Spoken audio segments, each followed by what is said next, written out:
StockWatch o'clock, baby. What is going on, everybody? Welcome back to Survivor StockWatch. I am Jack. With me, as always, who else would you expect? Hi, Will. Hi. You look tan. I am. I went to Myrtle Beach, and you look like you're tanning. Yeah, a little bit. I'm in Ocean City right now. Yeah. Well, since you're in Maryland right now, are you going to be in Maryland September 15th? No, I'm not. But please implore. Why should I be in Maryland on September 15th? Well, if you're in Maryland on September 15th, then you're invited to buy a ticket to the Saving Bruce show at Zen West. We're opening for Bite Me Bambi. If you know Save Ferris, some of the members love Save Ferris back in the 90s. They made Bite Me Bambi in recent times. Big band, big break for us. The show got announced today, like formally announced. So yeah. Wow. Yeah. This sounds pretty cool. Where can I find my tickets? You can buy them online or show up to my door and you can buy it in person. Sounds great. If you are coming to the show, you can let me know. Pay me $15 through like Cash App or Venmo or whatever. I'll hold your ticket. You can beat me at the show. Well, I definitely think I'll be taking up on that offer. I'm excited to be in Maryland on September 15th. Right. So what's going on, brother? What you been up to? We haven't seen each other in a few weeks. I kind of told you what I was up to. Saving your show September. That's it? No, so I went to Myrtle Beach. Been watching the new Big Brother season. Speaking of which, we're going to be talking about not now, but me and Jack, we're running the whole podcast for the Big Brothers. So check that out. Mm-hmm. I've been working hard on Saving Bruce, enjoying the summer. But yeah, what about you, Jack, my man? It's been a little bit. It's been a hot second. You got a haircut. I recommend you put on some headwear, maybe a hat or a beanie. Why? I just looked longer hair, Jack. It looked better on you, but now you look 5 years younger. Thank you. You look like you're about to ask your mom to buy a Minecraft skin collection. That's enough out of you. I mean, all right. Yeah, no, I've been doing good. I've been in Ocean City since yesterday. Since yesterday afternoon, and it's been pretty relaxing so far. Been to the beach twice. Got some burning on. Got some tan on. I can tell. Feeling pretty good. I've been watching Big Brother as well. We can bring a little bit of that into here just for a second. Suri. Yeah. Suri's on Big Brother. How do you feel about that? I haven't gotten your opinion about that. So I think I'm not making as big of a stink or as big of a stink as a lot of Big Brother fans are making, because a lot of Big Brother fans, they don't like. There's some people who've never seen Survivor.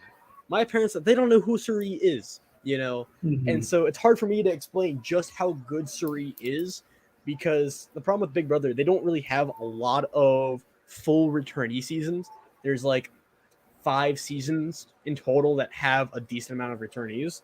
Meanwhile, Survivor, a lot more consistent. So Suri has came back a lot more times than anyone could have in Big Brother. So it's easier for us to be like, for Suri to fail, 5 times on Survivor, than. So it's hard for people to get the full and respect Suri. But I think I think a double-edged sword. I think it's balanced in a way to where they have an immediate target, but they're also able to insulate themselves. So I think honestly it can go either way. I don't think it's as broken as Hall and BB19. Personally. Yeah, I think it's a lot more fair. There was an opportunity, if the veto, nothing. I'm not going to say anything on that. But yeah, I mean, there's certainly, oh my God, this latest record. There's a storm going on outside my house. For me. Oh, you saw that? I saw that. Yeah, that's going on right now. So we may be intermittently, disconnected here. All right. Well, so today for this episode of StockWatch, we're going to be covering episodes 5 and 6. of Survivor Cambodia before the merge. I know our recap buddies are a little ahead of us, but that's okay. We're playing catch up. Hopefully we get set up so that next week, next Monday, same time as usual, Yes, sir. we're gonna knock out 789. Dude, why is 6, 7? Why are we separating 6 and 7? Because 7, 8, 9. Because 789. Oh, Jack hyped me up so much before the podcast began. He's like, "Will, we got to make a 7, 8, 9 joke. We got." That was all. That was all me hyping him up, man. Jack, that's kind of overdone, overplayed. We're professional, we're mature. We gotta be respectful, and so I wanted to just take Jack's thunder away from him. Yeah. I mean, he definitely he stole the thunder a little bit. He stole the thunder for sure. As you have the thunder in the background. As I have thunder in the background. But before we go, start our little recap. We go right into the stocks. Just want to give a quick shout out to the channel. If you've been watching for a while, if you're new, if anything, please give us at least a follow. Instagram, Twitter, sub on YouTube, a follow on Spotify. That's been really awesome. And then if you really want to show your love, definitely do the memberships, the YouTube memberships right there in the bottom right of the screen. 99 cents a month for casual, $2.99 a month for superfan, and $5.99 for tribe. I'm telling you, it's worth it. There's some goodies in there. You're gonna want to do it. Exactly. And don't forget, we're still building. So even though it's worth it now, it's an investment. It's like the stocks, the membership stocks, they're on the rise. You want to buy right now. All right. There's going to come a day where Survivor gets canceled and the stocks will plummet, but you can sell before then. Buy your stocks now. You are a pessimist. With that being said, let's get into it, shall we? Okay. We're going to start off with how we did it last time. We're going to go through the boots of these episodes, 5 and 6, and then we're going to go into the remaining players. So let's start with Monica. Monica in Survivor Samoa didn't really come alive, and even then didn't really come alive at all. But she came somewhat alive during the end of the game, and she stood as a pretty decent opposition to Russell. And I think a lot of people took to that. And so I think a lot of people kind of looked at that and go, okay, we got to vote Monica in over Stephanie Valencia and Natalie from Redemption. Yeah.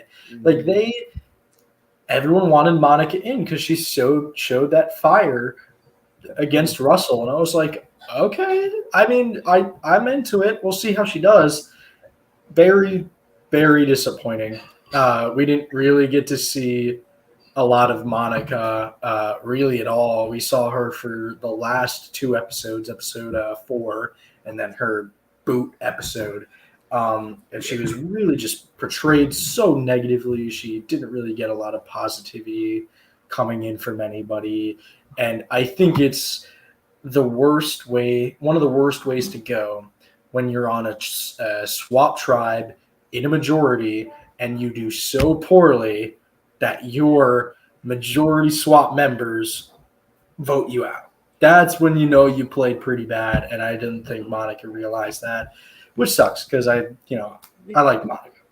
I think Monica's problem is that I think she thrives when there is a real, true villainous opposition. I feel like Survivor Cambodia, there's not a lot of villains. The biggest villain is Abby Maria, but I feel like even then, I don't want to say her personality is peaches. I know it's very villainous. She's very prickly, but she has at least some bit of humanity where she has self-reflection. We've seen that in the Philippines, and we'll talk about it later. But she is a lot more human and a lot more grounded than Russell Hantz, especially in Survivor Samoa, especially in Heroes vs. Villains. I think, I feel like the problem with Abby Maria, right, is that she's a villain, but she's a person. Russell Hantz, he's just a villain. And I think Monica does really well at being the opposition to these big villains. And there just wasn't a lot of true villains, especially on Bion, where you have, Fishback and Kelly Wigglesworth, Bion 2.0. It's like, Kelly Wigglesworth is not a villain under any stretch of the imagination.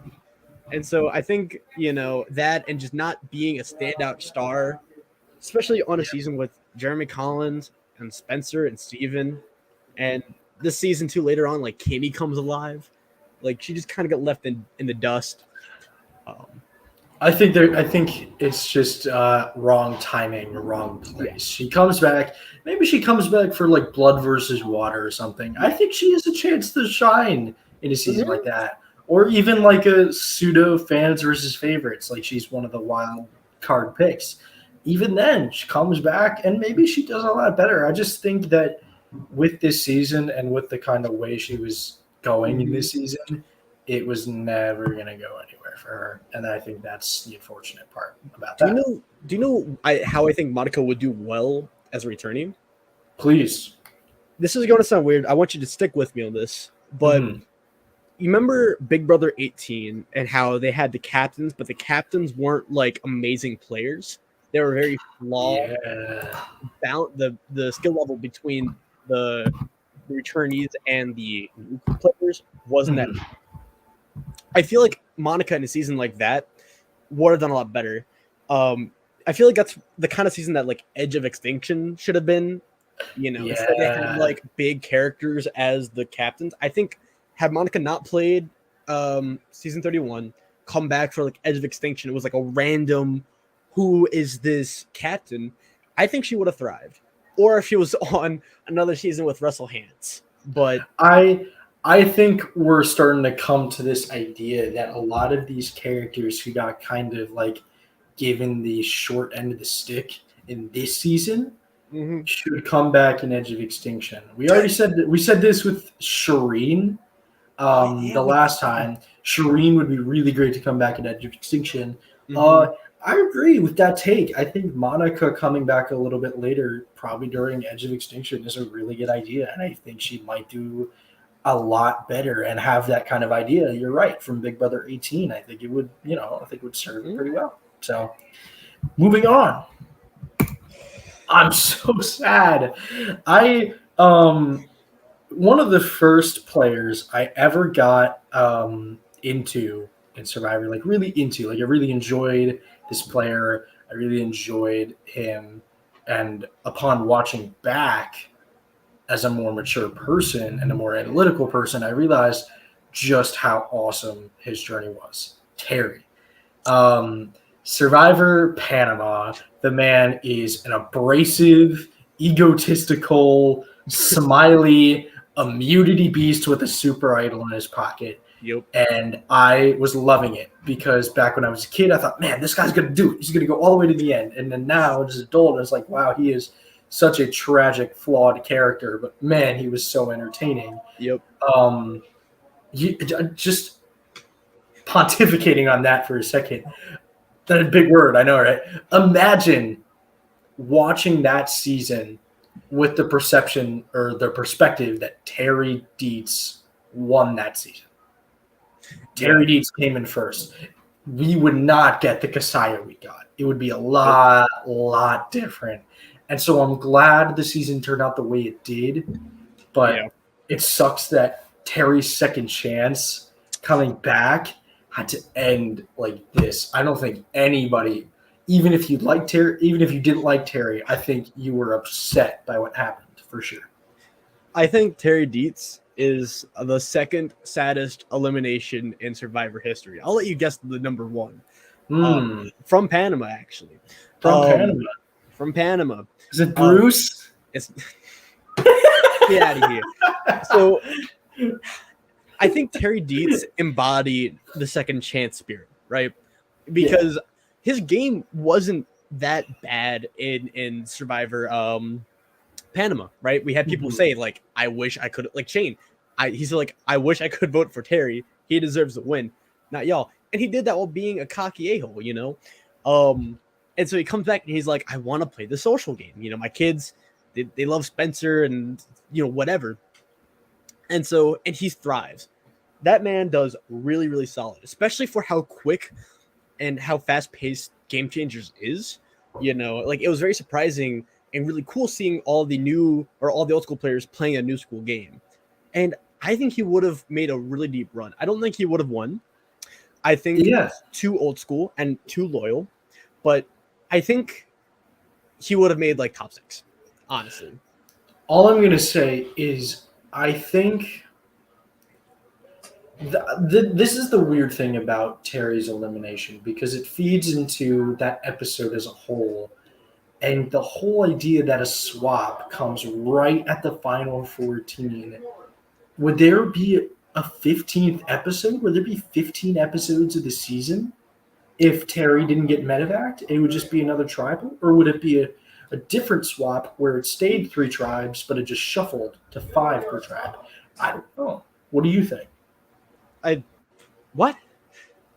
So Yeah, like no, just I'm saying if Terry didn't get medevaced or didn't have to leave, right? What would happen to that swap that happened? Would it be another tribal as those 3 tribes were?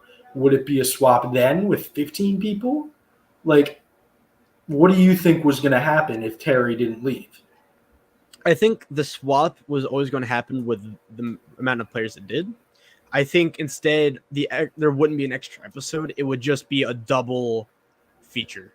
Because you know how sometimes Survivor, they have like a 1.5 hour episode randomly where it's just 2. It's basically just 2 episodes, but cut into 1. Yeah. I think that's what would happen. Or there would have been like a double tribal, just something where it was navigatable and didn't ruin the season. But that's what I think would happen. I don't think it changed too much, as unfortunate as it was. That being said, I think this is a very interesting debate because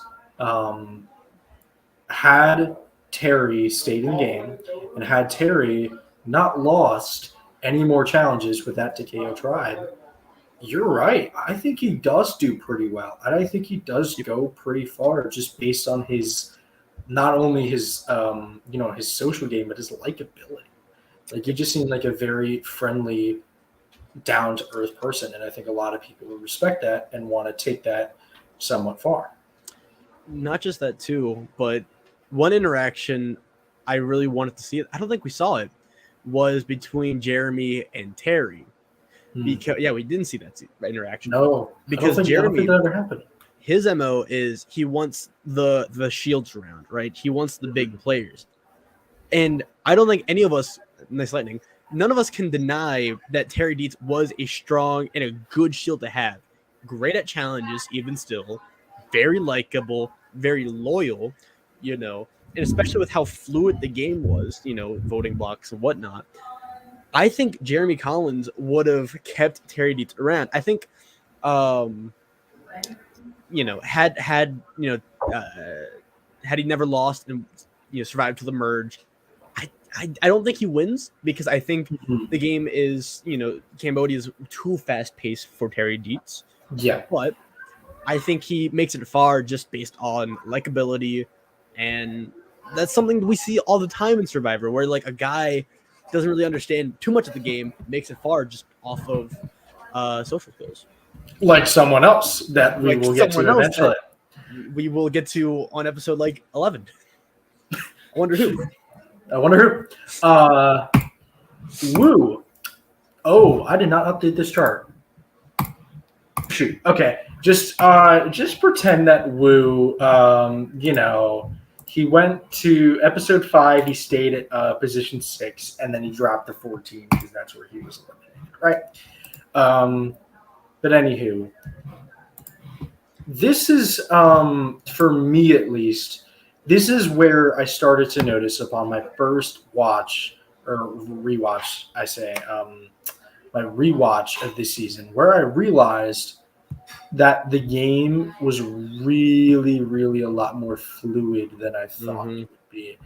This honestly kind of came out of left field for me. I was a little shocked, honestly. I mean, I didn't really understand the move at the time. I don't really think I understand the move now. I think getting rid of Woo is not a smart move, and especially from Cass's perspective. Cass and Spencer have a rocky past. I don't know, you know, but I think getting rid of Wu here, I think that for me signaled like this is gonna be a lot more like fluid. There's not going to be a lot of lines or alliances concretely. It's a lot of open relationships in the game, and I think Voting it's blocks. going to get a little not voting blocks. We'll get to that soon. Yep. But yeah, So Wu, I just never really have too much to say. I feel like I don't really know. I get why he came back because theoretically he's the perfect child, the poster child for a second chance, given his mistake in Kakiyan. But like Wu as a character is very stagnant. I feel like, and sometimes I feel like sometimes he does. he's not the worst, but I feel like it's like we just got Wu again. We did. Yeah, we just got Wu. And yeah. I will say I feel like the rationale with Cass not keeping Spencer, right, is because she wants to play a very low profile game, very under the radar, and very social, right? And I think she used that and leveraged that as like, hey Spencer, I don't have any beef with you anymore. I'm a new person, new cast. You're a new Spencer. It's a new game. Why not? I think she might have just joked about Spencer zero chance winning the game, just because it's Cass. Like It's Cass. She's just a character and gold every single season she's in. But not much to say about Wu. He just came and went, and that's I think he has a super interesting journey. He goes from being blindsided in the first episode to being in the numbers the second episode. First swap. Being being blindsided, yeah. Being blindsided first episode. Confused for Kagiyan for whatever reason. But... No, come on now. Know your seasons. Cambodia. No, it's because we're drawing parallels between previous seasons and now. Oh, boo-hoo. Okay. So, first episode, he is on the bottom. He wants to vote out Abby Maria. It doesn't work. Second episode, he's in the numbers. Shireen or Spencer's gone. He votes correctly. It doesn't matter if you voted Shireen or Spencer. One of them was going home. Third episode, on the bottom. Doesn't vote out PG, wants her to stay. Fourth episode, stays against Jeff Varner. Back up. Episode 5 is just like this, actually it's a high. It's another high for Wu because that's when they win their immunity challenge. Yep. And so he was immune all season. Yep. And that's another high for Wu. And you think 2 highs in a row is Wu starting to go on the up. But of course, when you have 2 highs in a row for Wu, that means you're having a meteoric downfall, and that means he was eliminated. So it's super like hill and valley type of game for Wu. And while I could say that he didn't have a chance to find his footing, I think he did. I just think he kind of didn't catch well with the waves. Saves up, Dad.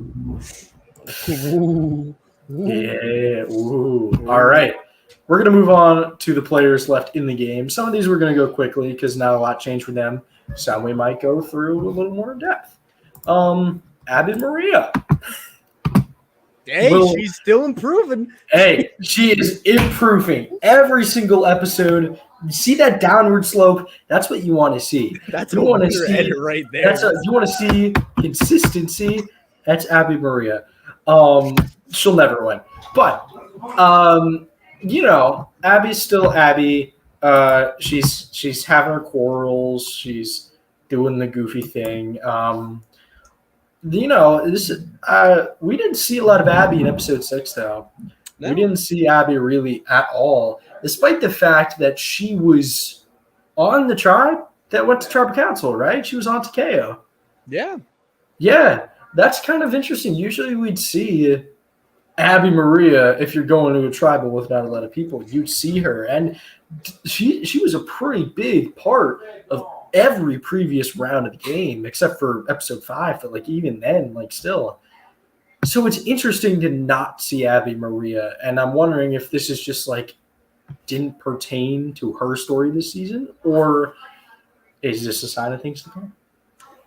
Yeah, I just don't think she was like a driving force in the tribal, because don't forget, it's like Wu tried voting out Abby Maria, and so now here's the thing, right? Let's talk about an alternate timeline in Survivor, right? Okay. So let's say Abby Maria is the winner of Survivor Cambodia. Okay. Do you think her storyline is the same as Jam Jam from Survivor 44? Absolutely not. Hear me out. No. That's no. Okay. Fine. I'll hear you out. Jam Jam's main argument, and the thing that really tipped him off as a potential winner for all of us, was all of his confessionals saying, if you write my name down, you're getting voted out. Okay. That was pretty much Abby Maria's MO during the pre-merge of Survivor Cambodia. Mm-hmm. Everyone who gunned for her or even had beef with her got voted out, right? So if she is the winner, do you think a lot of the narrative behind a lot of the early game is people who had beef with Abby Maria and her outmaneuvering, not out socialing, but outmaneuvering and outplaying people that try to get her out? I could see that. That's actually okay. That, in that 0.0000 infinite 1% world where Abby Maria does win Survivor, yeah, I think that's not a bad story, because again, you have all the people that voted her the first episode, especially Wu, and then you've got PG, Wu again, Tasha for a little bit.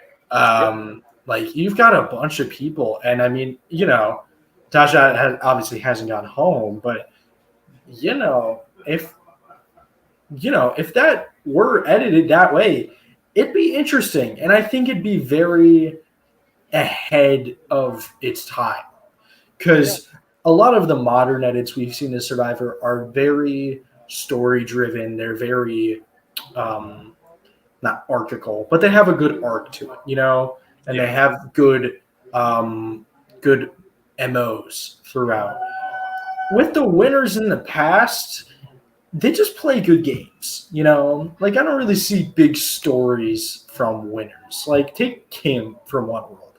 She's not a real like story-driven winner. She just played a damn good game. Like, exactly. Kim just played a damn good game.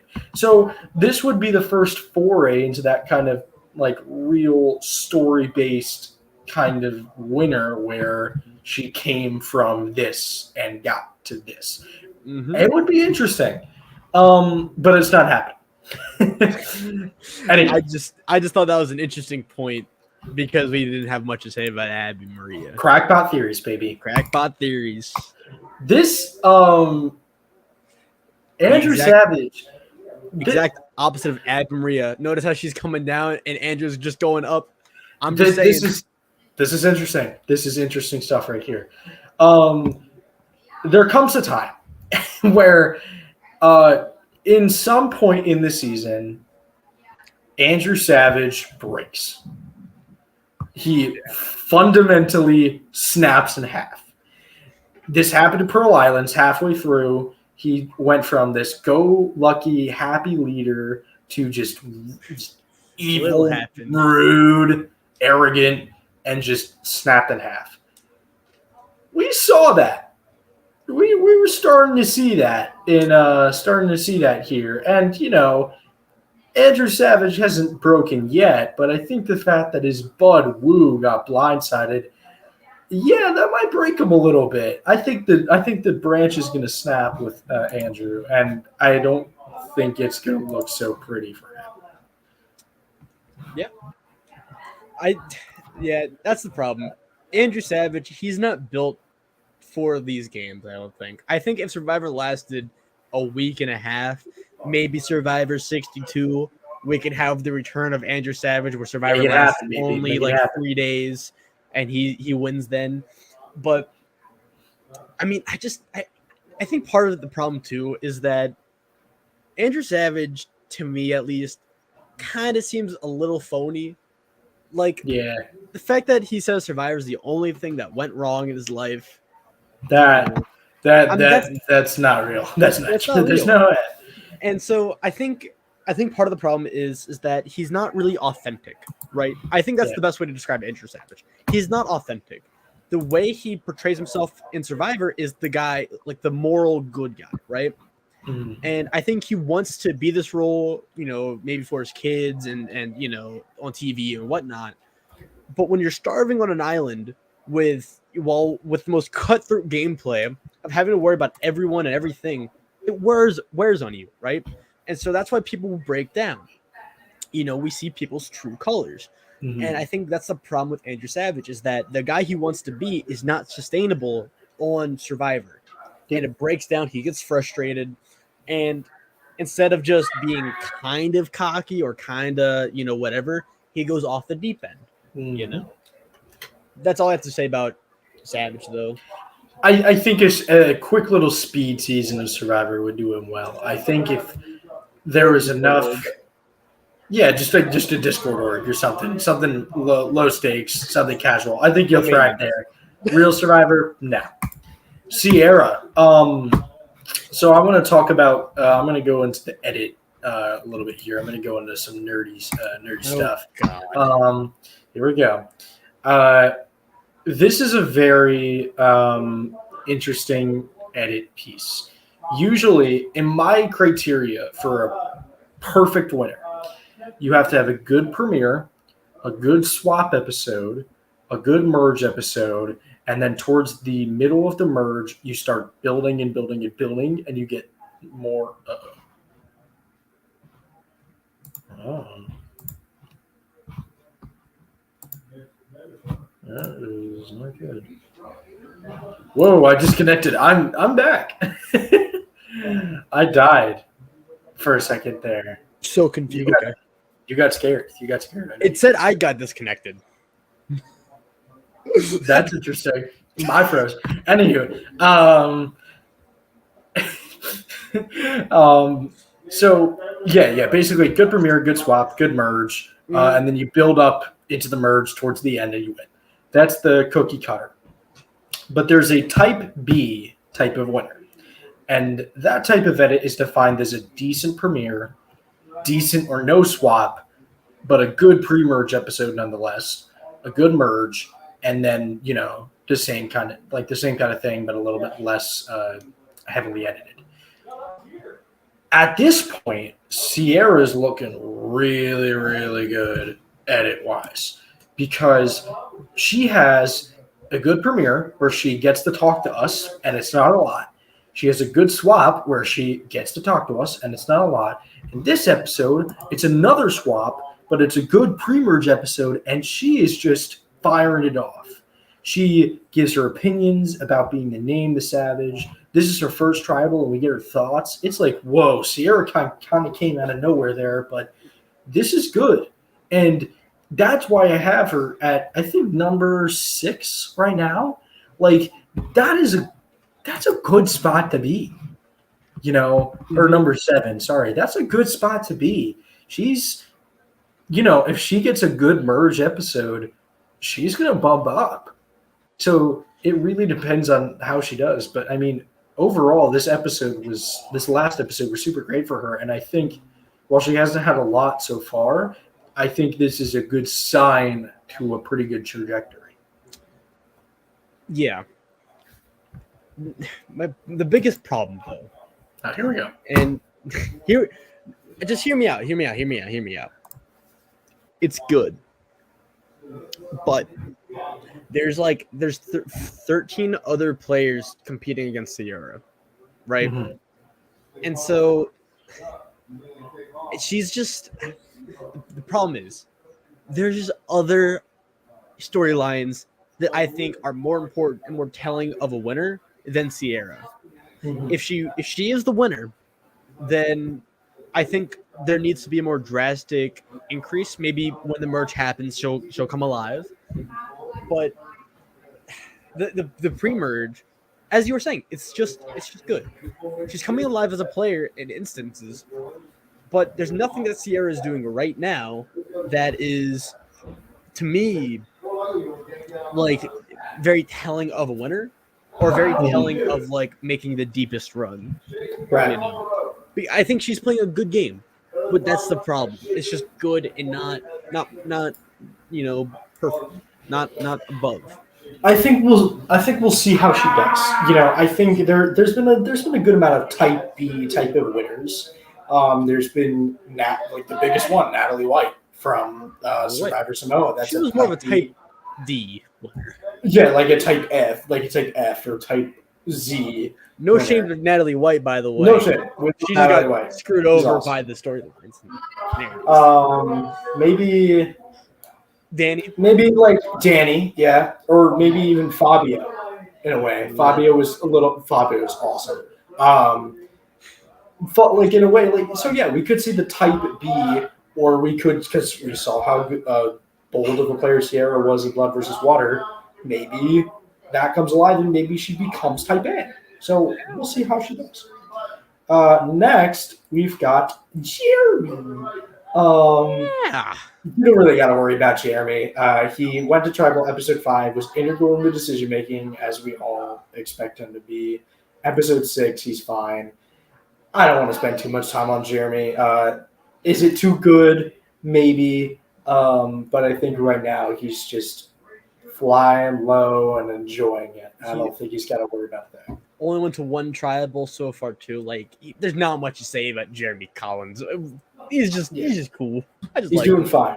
We'll see how he does in the merge, because in the merge of San Juan del Sur, he got absolutely sniped after Josh went home. So he's got to be careful. But if he's playing the strategy right, I think it could work out for him. Yeah. Absolutely. He's capitalizing off his weakness last time where he became, why am I big? I think Jack got disconnected. All right. So I think with Jeremy Collins, right, is that in San Juan del Sur, he was, when he got voted out, he was the biggest threat left. And so he's made it a point to say, my mistake was I was blindsided by my own alliance, and I need to keep the shields around, keep the big targets around. That way I don't get sniped and they will. For that reason, I think as long as the early merge goes well, because that's always the most chaotic portion of any Survivor season besides like the day one, right, then I think he makes a really deep run. You're just going to ignore that I completely accidentally left the call for like 10 seconds, right? Yeah, I got you covered. I just started talking about Jeremy in San Juan del Sur versus now. Great. Joe. Joe's fine too. Not a lot to cover with Joe. Joe is just chilling. He hasn't gotten a tribal council. It seems to be a thing where if Joe's on your tribe, there's a good chance you're going to win immunity. And yeah, I don't really think there's much to say with Joe. We'll see how he does going into the merge. He's obviously seen as a physical threat already by people. Will he be able to? No, I don't blame him either. Will he be able to navigate it socially, or is he going to have to comp piece his way to the end? Like, it's Joe. We don't know. We'll see how he does. Yeah. So we're speedrunning this. Cass. All right, we can spend some time on Cass because I think Cass is important. W player. W. Cass didn't really have a lot of focus in episode 5, so we'll just kind of put that. We'll table that. But episode 6 was a pretty big episode for Cass. Like pretty gosh darn big. Cass is on a tribe with Spencer, and there's also on a tribe with Wu, 2 people that she played Cagayan with. This is very interesting. First of all, I want to talk about the casting for Cagayan real quick. With a lot of these other seasons, there were not a lot of players or players that were very separated in terms of placement and in terms of how they played the game together. Mm-hmm. Yeah. Cagayan, no. You had Tasha got 6th, and then Spencer 4, Cass 3, and Wu 2. All totally tied together, very involved with each other in the end of the game. Like they were in it. It was a So mess of a storyline too. it was a mess of a storyline. It was so convoluted. There was resentment. There was Arguments. arguments, The chaos. the foreign exchange student just trapped in all of the chaos and The llama sounds llama talk. escaping from the jungle. But anywho, so we knew this was going to happen eventually because the Kagiyan players from the season are all very good. Like, regardless of the fact that Wu gave away $1 million by voting out Cass at the final three of Kagiyan, they're all very good players, and they're all very good in their own respective ways.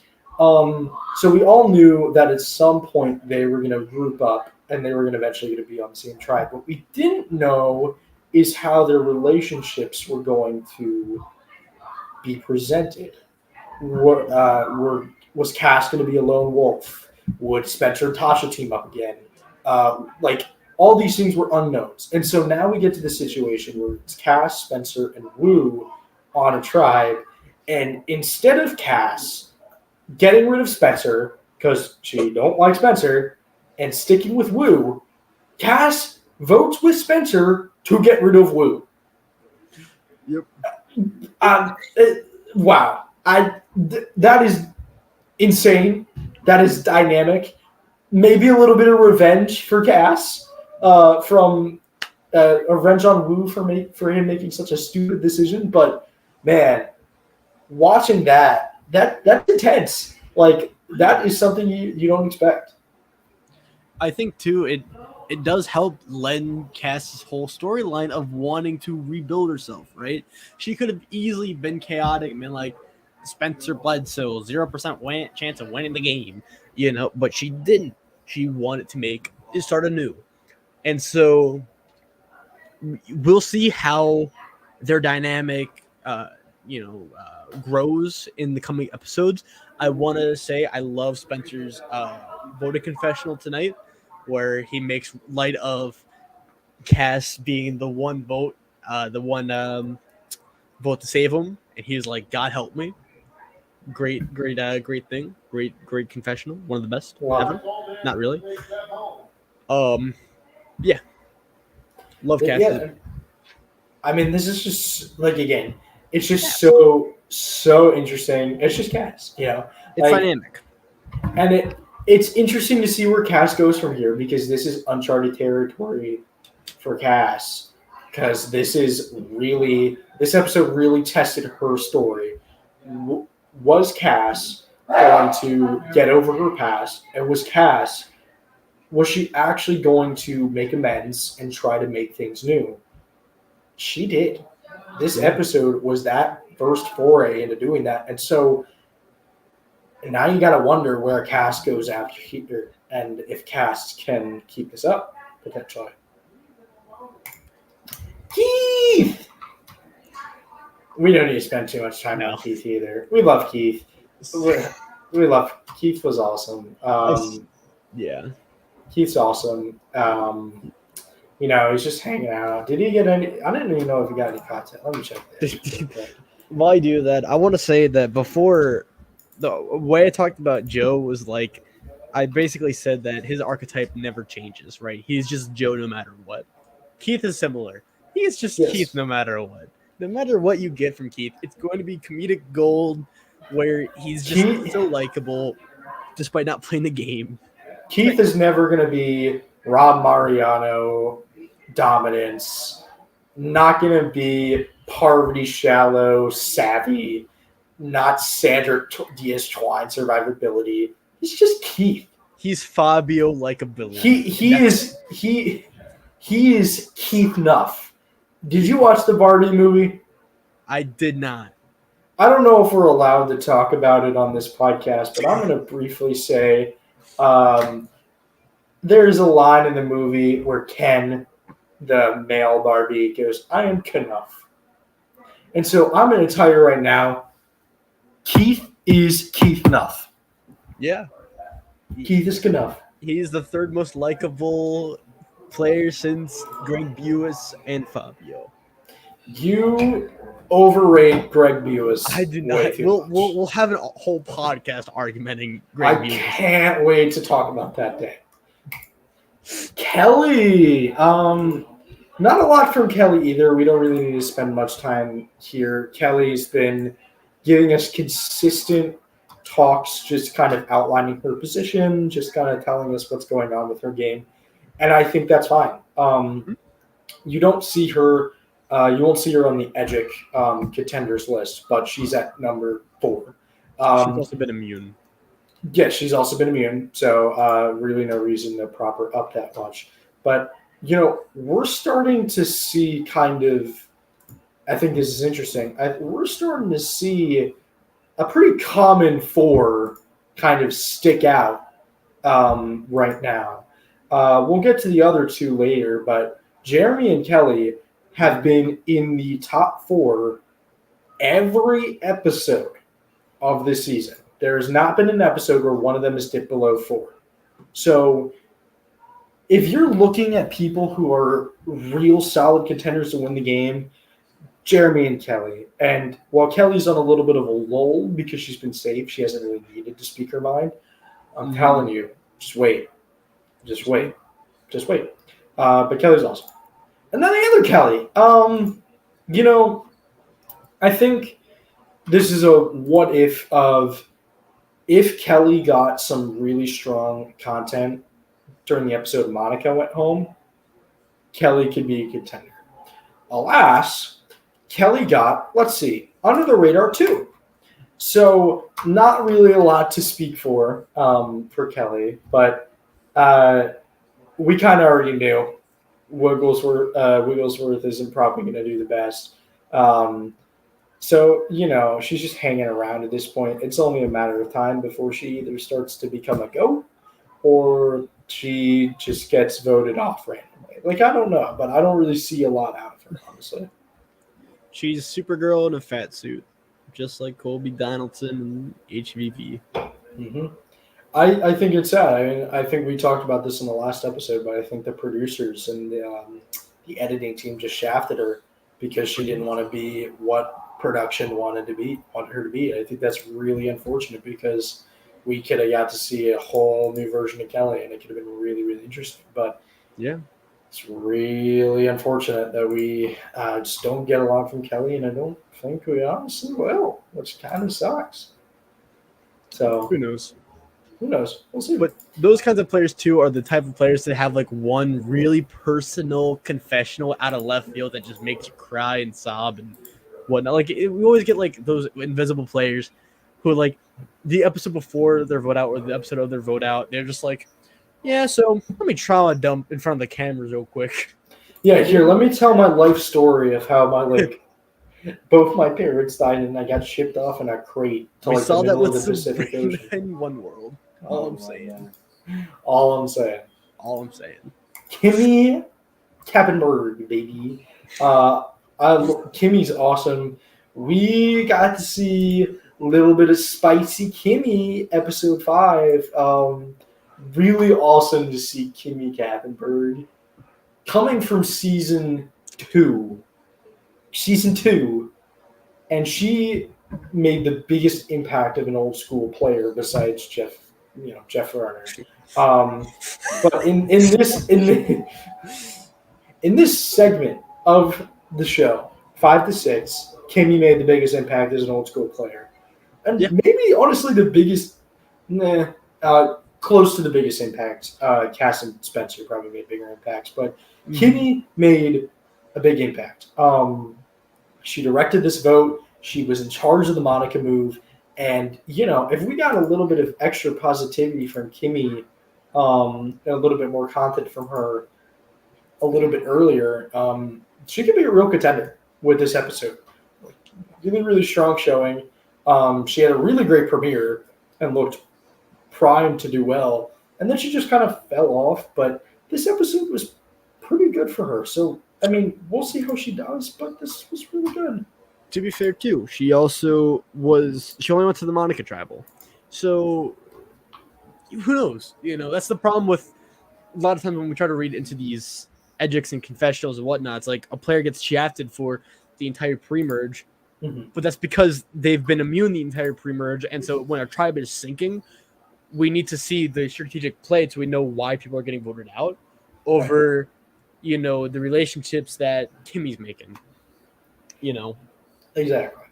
Exactly. I think we'll see how Demi does. I think if this were to be her win story, she would need to be a little more involved because this is like an all stars type of season.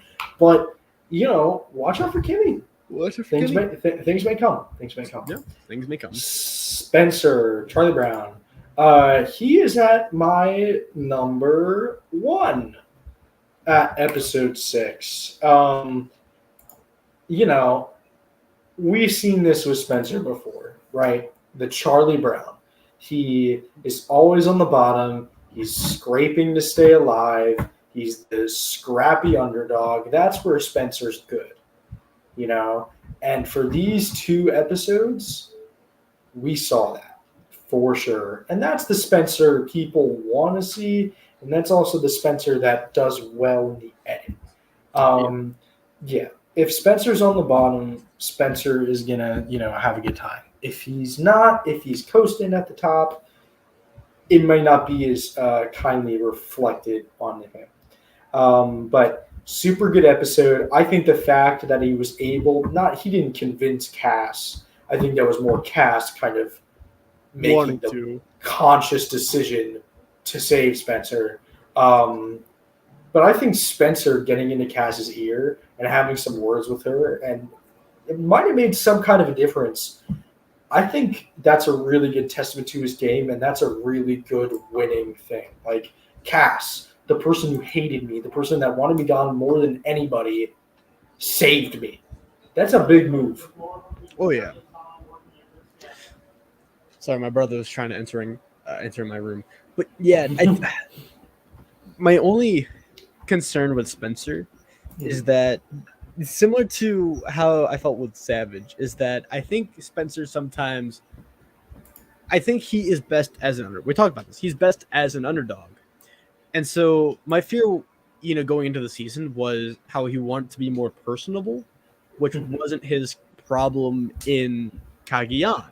And I talked about this before. But, he is being social.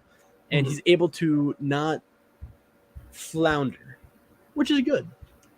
And so I'm very high on Spencer. I think he's, even though it's for the wrong reasons, he's just living up the whole second chance mantra. And unlike Kelly Wigglesworth, he's giving the cameras what they want to see and what they want to hear. Exactly. I mean, Spencer's definitely Spencer's the underdog story we all love to see. He's the Rudy. He's the Rocky. He's all the underdog stories. We want to see that, and I think Spencer does a good job at that. The question is, with this newfound maybe trust with Cass, will that continue going into the merge? We'll see. We'll see. Mr. Fishback. This is really interesting. Fishback started off in a horrible spot. He was bottom contenders. He's not really doing well at all. Now he's in the top 10. He's almost at that top half. He's slowly building up the steam, right? He's slowly building up steam. And I think with that first episode, episode 5, he was a key part of the strategy. He wasn't too much in the forefront, but I think he really showed how savvy he was and how actually well integrated he was. Take a comparison to Steven and Monica, right? Monica was on that tribe, but she did so poorly and played so bad that she got eliminated by her old tribe. Steven was disliked by his old tribe, but integrated himself so well, especially with Jeremy and Kimmy, to the point where they weren't going to vote him out, and he was completely safe. Oh yeah, that's the difference between Steven and Monica, and that's why I think Steven is not only started to do good in episode 5. He's doing good. And then episode 6 rolls along, and I think this is a really interesting thing. This is a really interesting dynamic that we didn't really get to see because we didn't really get to see how the story ended after Token Sheets. Um, in Token Sheets, Steven and JT went all the way to the end of the game together. Steven is the nerdy kid from like New York, and JT is the country Alabama boy. JT won 9-0. Mhm. Won unanimously, played a perfect game. We never got to see how Steven felt about that, at least in the Survivor space. We never got to see him actually talk about that on a season, maybe after the show for sure. Um, but seeing him play this season and not haunting him, like Oh yeah. he looks at Joe and he goes, "This guy is the golden boy. This guy is like, oh my god, I'm having flashbacks." Like that's a really interesting dynamic because that is a really awesome cross season dynamic that you don't often see a lot because a lot of seasons don't tend to cross like that. This season with Kage on for sure, but this is an interesting dynamic from a past season that I think is really interesting to kind of look into. So, I think I know I talk good about Cass. Steven might be definitely top two characters, players, people from the season. Maybe first. mhm. Because it's like I feel like whenever there is a returning season, there's always that like, I gotta dig deep, I'm focused, determined.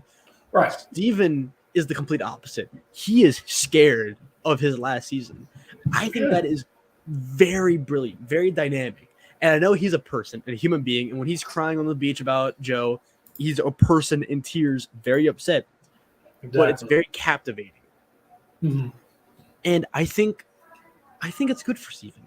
I think I because think it is. in because almost in a way it's a 2-season arc where Steven, he plays his first season very, very well, always in the know, but makes one fatal mistake at the end of the game that screws over the entire game. This time around, he makes one bad mistake early on trying to find the idol. Why? And then rebuilds and recovers. And that That is a great arc for a winner. that is that is one of the best 2 season arcs. That's one of the best potential Oh two yeah. season arcs ever. Like going from playing a pretty great game, like a lot of Best people, like a lot of best people losing actually game. like yeah, a lot of people diss Steven because of how JT was. And I mean, come on, JT literally had people like falling at the knees for him, but Steven played a damn good game. One like the best runner up game to that point. Oh yeah. Um, and so when Steven loses, makes that one mistake of going to the end with JT, He didn't even want um, to take Steven, or he didn't want to take Steven. he wanted to take Aaron, and he would have won the game. He would have won the game. Um, would have won the game. Just one losing Just game. one win. Yep. Um, and so Steven comes back and immediately makes a mistake again. It's like this. It's like this. It's like a giant valley, right? Mm. Steven is playing super good, super good, super good. There's the low right here where he loses the JT. There's the low where he is finding the idol at the beginning of Cambodia, and now he's going back up. That is a really great journey. And if he Oh has yeah. a really good merge episode, that's the key. If you have a good merge episode, chances are you're cooking. Yeah. That's I love Steven and I love Tasha. Steven. And Tasha. Tasha didn't have a lot. Tasha wasn't much of a focus for these 2 episodes. It's going to be very interesting, though, to see Tasha's reaction to Wu getting voted off and also interacting with Cass and Spencer. Because, if you did watch the preview for the next episode, the merge, it's happening. The merge is Mhm. happening. So Tasha, Cass, and Spencer, the 3 brains, are coming back together. I'm interested to see how their dynamic plays out, and I'm interested to see how Tasha handles it. I don't know if Tasha is ready to just jump right back into Spencer, be in cahoots again. Maybe she wants to be with Cass. Maybe she doesn't want anything to do with either of them. So True. it's interesting to see with Tasha, but I think she's in a good place. I think she's doing fine. I don't see any problems with her. So, any thoughts? No, again, Tasha's Tasha. She's consistent, not a big change, not a big shift. We kind of covered Tasha too with other people. I know we do a great job, but when we're talking about one person, we talk about 3 other people and how they relate. So I don't think there's anything new with Tasha. Absolutely. We're gonna move on to the tier list, the buys and sells. So we're gonna go rapid fire here. We have Spencer, Tasha, and Jeremy, all with buys. They're all doing super well. They're all doing good. They're either at a good place like Tasha and Jeremy, or they're on the up big time like Spencer. Uh, you got Kelly, Cass, and Sierra with pluses, which are buys. Kelly and Cass have been doing well for a while. Keep them, continue to buy. And Sierra is on the up for sure. That is a big, like waiver pick. 100% pick up Sierra. And then you got everybody else except for Abby, Joe, Steven, Kimmy, Kelly, Andrew, and Keith, all with pluses. They all had good series, good pair of episodes. And then you have Abby, why do you got it? Why do you have it? If you have Abby, I don't even know what you're doing. Yeah, take that stock and throw it away. Take that stock and throw it away. That's a sunk cost, baby. All right. That's the most baby boomer sentence I've ever concocted, by the way. I'm pretty proud of that one. Look at you. I'm proud of you. And now we have the Edgic. We've got Spencer standing out clearly here, double CP positive scores. We have Sierra with that one in episode 6.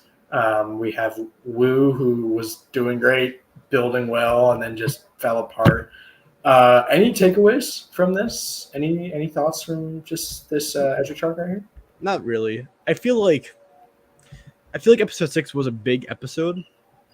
But not too big. I will spoil the next episode. It is the merge. The merge is coming. So I feel like it's the calm before the storm. I think Wu going out was like that whole episode was a cool little mini plot line with Cass and whatnot. But I feel like it's relatively tame for Survivor Cambodia standards. And so I think next episode when we do 7, 8, 9. Not a pun.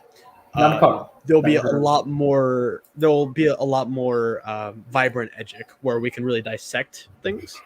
Yeah. But it's just the Edgic right now. It's just Edgicing right now. That's how we roll. Well, that's gonna do it. Any closing thoughts? Any closing thoughts just about about this season so far in general? Anything you heard recently? Any updates on anything? Any updates? Well, there's a Survivor 45 logo. If you're trying to bait me into that, no, I wasn't trying to, but it's not that you mention it. No. I gotta finish my thought. I just want to say that Greg Buis was supposed to come to Survivor Cambodia. He was going to win. He was too busy at the time. Recently got a job, which is the only reason why he was not on the ballot. Now, who would he replace? Probably Shane. Had a guess. I think Shane's in the ballot. Hold on. I want to take a look at this. Let's take a look at this ballot real quick. Survivors. Or will there just be an extra person because Mike Holloway was supposed to be on the ballot and then won? Let me see. Let me take a look at this ballot. Let me see. I'm taking a. Disagree with me that it's gonna be Shane. We both have the same, like a very similar. Just hang on now. Just hang on. So yes, we will be doing the stock for Survivor 45. Very excited. Yes, we will. It is going to be heckin' exciting. Oh, I know who you would replace. Jim Rice or Max. Not Max. Jim. You sure? I say mainly because of the kind of character all of them are. Because Max isn't a quirky guy. He's just a nerdy super fan. Well, I feel like Shane and Greg Buis, they have a very similar role in both seasons of being like the quirky, like kind of insane nutball. Well, Max, he was just like, Jeff, hold up, bro. That's fair. I think cast wise though, if Greg were on the cast, I would hope he replaces Vetus. I would see maybe he replaces Vetus. I think that's where he would go. Honestly, I don't know where else he could have gone. No, yeah, Beats me, man. But yeah, that's gonna wrap it up, man. This is this has been the StockWatch. We're gonna be back next Monday, at maybe a different time because I have some events, some things going on. So we'll have to. Oh, perfect. Thanks for letting me know. Oh, yeah, of course. Yeah, it's fine. But yeah, so we'll see you at some point on Monday or maybe another day in the week to go over 789. Not a pun. 789. Not a pun. Not a pun. But yeah, this is Jack. This is Will. I with am Will. Stocks. My name You is got anything else to say? Any final thoughts? Give me a sec. What are you doing? Hold on.